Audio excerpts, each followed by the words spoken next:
Bonjour, le mémoire de Ginkgo vous souhaite la bienvenue. Une fenêtre sur la culture chinoise traditionnelle. Des histoires anciennes et leur profonde sagesse pour offrir une inspiration aux petits comme aux grands. Une invitation pour un voyage vers l'authenticité, la bonté et la tolérance.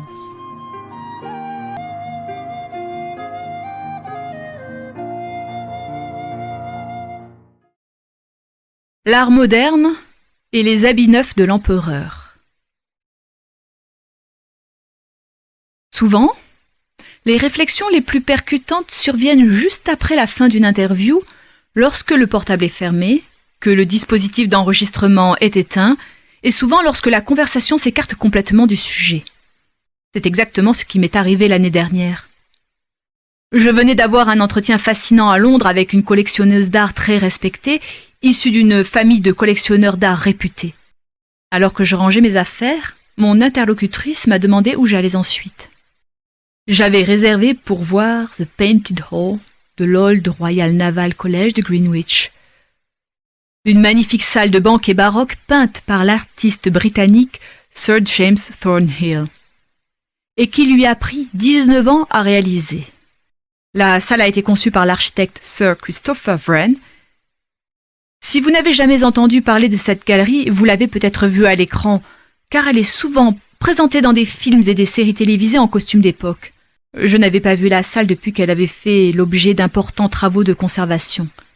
Alors que je lui disais que c'était là que je me dirigeais, l'idée de voir la galerie m'a rempli d'une telle joie que mes yeux se sont remplis de larmes. C'était un de ces moments merveilleusement inattendus qui vous prennent complètement au dépourvu. Légèrement embarrassée, j'ai expliqué ce que je ressentais. Beaucoup de galeries d'art et de musées traditionnels sont désormais tellement dominés par l'art moderne que ces bastions de notre patrimoine artistique ont largement fait disparaître les beaux-arts au profit de l'art aux objectifs politiquement corrects. L'idée de voir une partie de l'art et de l'architecture traditionnelle sans passer par le reste était comme une bouffée d'air frais. Mon interlocutrice a compris.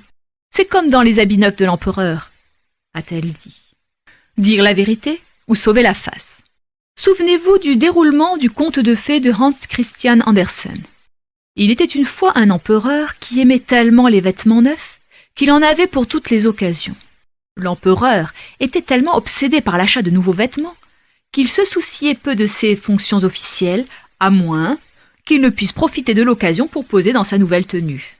Deux escrocs ont entendu parler de l'obsession de l'empereur et en se faisant passer pour des tisserands, ils se sont vantés de pouvoir tisser le plus magnifique ensemble de vêtements que l'empereur ait jamais vu. Non seulement les vêtements seraient magnifiques, mais le tissu avait une capacité spéciale, il devenait invisible pour quiconque était stupide ou inapte à son travail. L'empereur était impressionné. Il pouvait à la fois se procurer de nouveaux vêtements et savoir quels étaient ces fonctionnaires inaptes à exercer leurs fonctions. Et les escrocs se mirent au travail. Ils cachaient les fins fils de soie et d'or qu'on leur donnait pour fabriquer le tissu et faisaient semblant de tisser. Le cliquetis des métiers à tisser vides se faisait entendre nuit et jour. Désireux de savoir à quoi ressemblait le tissu, l'empereur envoya son plus honnête fonctionnaire voir les tisserands. Le fonctionnaire a observé les tisserands travailler sur les métiers à tisser, mais il n'a pas pu voir le tissu. Il savait qu'il devenait invisible pour quiconque, inapte à exercer ses fonctions ou stupide. Il a supposé que, comme il n'était pas stupide, cela devait signifier qu'il était inapte à son travail. Plutôt perplexe, il est retourné voir l'empereur et lui a fait part de ce qu'il avait constaté. Il a dit qu'il avait vu les plus beaux tissus avec les motifs les plus exquis. Il ne pouvait pas admettre qu'il n'avait pas pu voir le tissu, ce qui aurait été avouer qu'il était inapte à sa fonction. D'autres fonctionnaires n'ont pas pu voir le tissu non plus, mais ils ont tous prétendu qu'ils le pouvaient par vanité, de crainte d'apparaître stupides ou de perdre leur emploi.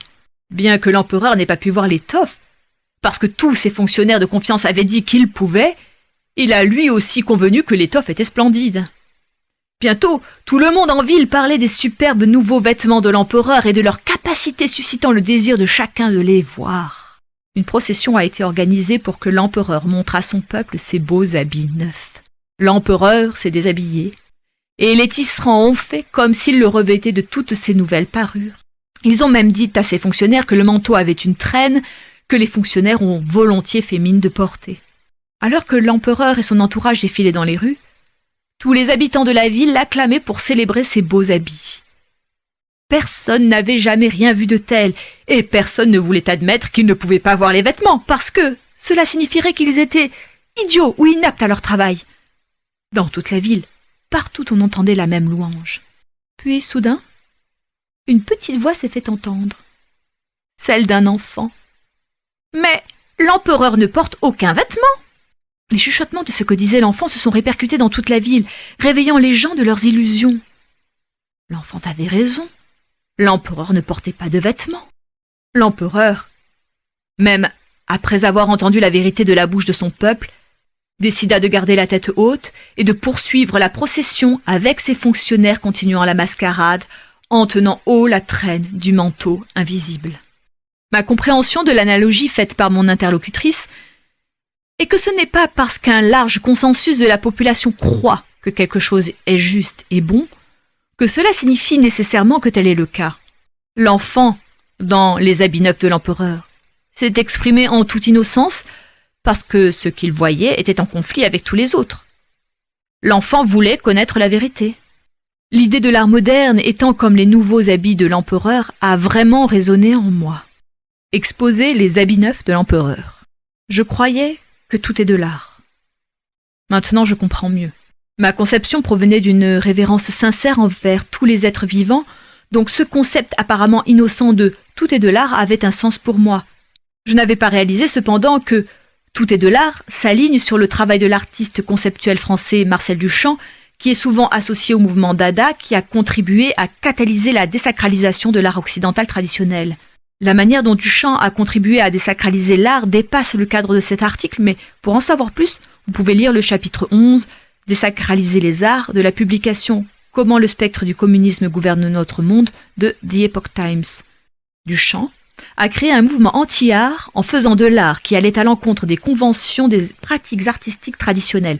Par exemple, il a commencé à exposer des objets quotidiens qu'il appelait « ready-mades », comme un urinoir retourné qu'il a intitulé « La Fontaine », dont une réplique est exposée à la Tate Modern à Londres. Duchamp a déclaré « Un objet ordinaire peut être élevé à la dignité d'une œuvre d'art par le simple choix d'un artiste. En substance, Duchamp disait « Tout est de l'art, si un artiste le dit, c'est vrai ». Ce point de vue déplace l'accent sur l'artiste en tant que virtuose qui capture les créations de Dieu, en faisant de l'artiste une fausse idole qui croit que son point de vue est plus important que l'œuvre elle-même. L'idéologie de Duchamp s'écarte de la définition de l'artiste du XVIe siècle qui, selon le site Etym Online, est quelqu'un qui cultive un des beaux-arts. Les beaux-arts traditionnels, tels que définis à la Renaissance, sont la peinture, la sculpture et l'architecture. Il est intéressant de noter que le terme « beau » dans « beaux-arts » ne reflète pas l'apparence et le niveau de polissage de l'art, mais il signifie que l'artiste a créé l'art en utilisant une discipline artistique occidentale purement traditionnelle. Selon le philosophe David Clooney, dans une édition 2011 du Journal of Aesthetics and Art Criticism, il est intéressant de noter que le terme « beau » dans « beaux-arts » ne reflète pas l'apparence et le niveau de polissage de l'art, mais il signifie que l'artiste a créé l'art en utilisant une discipline artistique occidentale purement traditionnelle, selon le philosophe David Clooney, dans une édition 2011 du Journal of Aesthetics and Art Criticism. Le regretté philosophe Roger Scruton développe ses définitions, en déclarant dans son livre Beauté que l'essence d'un art tel que le véritable art est un appel à notre nature supérieure, une tentative d'affirmer cet autre royaume dans lequel l'ordre moral et spirituel prévaut. Lorsqu'il peint des scènes morales et spirituelles, un artiste doit comprendre comment représenter non seulement l'apparence superficielle du sujet, mais aussi le caractère entier de chaque sujet. Et lorsque les artistes peignent des sujets aussi droits, ils imprègnent leur tableau de ces qualités. Il est donc logique que l'art, peint avec la plus grande sincérité, qui incarne les meilleurs sujets moraux et spirituels, puisse émouvoir une personne aux larmes. C'est pourquoi l'art véritable fait appel à notre âme. Et quand l'âme est touchée, c'est quelque chose que les mots ne peuvent pas facilement transmettre. Inversement, lorsque l'art recrée des objets dégénérés, comme un urinoir, ou des sujets fugaces tels que les émotions et les désirs humains en dehors de tout contexte spirituel ou moral, cet art ne peut qu'avoir un effet négatif sur le spectateur. Une peinture imprégnée de ces qualités n'est pas une peinture qui cultive les beaux-arts. Elle accentue les émotions humaines négatives qui sont là, comme des indicateurs de mécontentement, qui ne devraient pas être immortalisés sur la toile. Les peintures qui capturent des émotions, des désirs ou des actions égoïstes agissent comme des instantanés d'un moment dans le temps sans montrer aucune conséquence qui permettrait d'en tirer des enseignements ou d'améliorer notre caractère. Dans l'art véritable, comme dans la vie réelle, chaque action a une conséquence. Le grand art incarne la raison. Il a un but et un ordre. Il promeut la bonté, guide notre moralité et nous inspire à être meilleurs. Le grand art a un sens. Mais l'art moderne, celui qui s'écarte des valeurs de l'art occidental traditionnel, n'a pas de sens. Il incarne l'irrationnel, le sensationnel et l'émotionnel. Il est sans raison dans le sens le plus vrai du terme, rationnel. Par conséquent, l'art, tel que défini par Duchamp, entre dans la catégorie des habits neufs de l'empereur. Je pense que la plupart des œuvres d'art non traditionnelles créées depuis l'époque des impressionnistes, à partir de 1860 environ, entrent également dans cette catégorie. L'art véritable guide toujours le spectateur vers la bonté, et l'art ayant tout autre but appartient à la catégorie des habits neufs de l'empereur.